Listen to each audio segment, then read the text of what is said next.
establish. Wananchi wa Kisii, hamjambo? Mama oye! Thank you so much.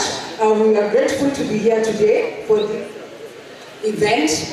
My name is Stacey. I'm representing KCC, the head of corporate affairs, and on behalf of new KCC management, board and all the staff, pokea salamu za Etaya Milk Soma na Simba.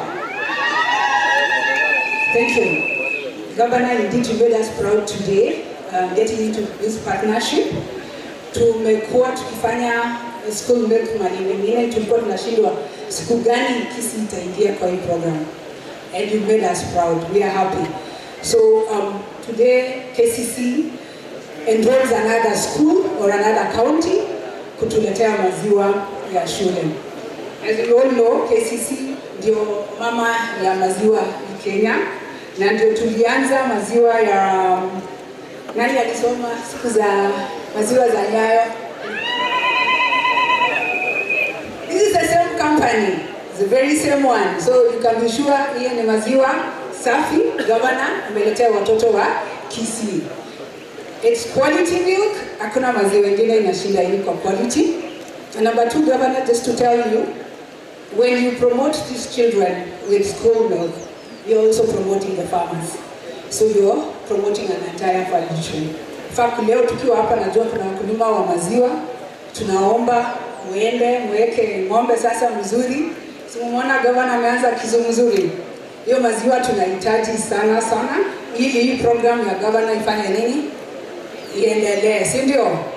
Isipo support hiyo maziwa hiyo program na maziwa ya wakulima tutakuwa na shida.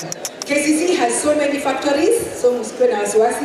We can process any amount of milk you want, extend the program, maziwa itoke kwa wakulima na tuendelee. Why is it important to have school milk?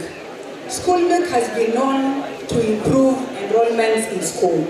So as a county, you will be very sure the minute you roll out this program, watoto wataingia shule tu.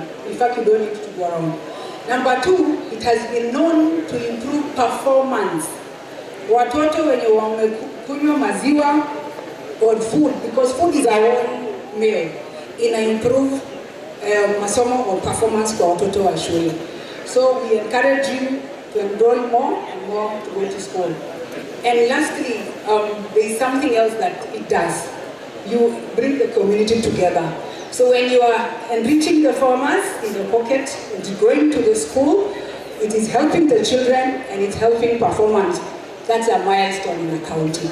So we are really very happy that you have enrolled into this thing, and we know this is going to be a big success story. Finally, before I conclude, sorry I did not introduce my team.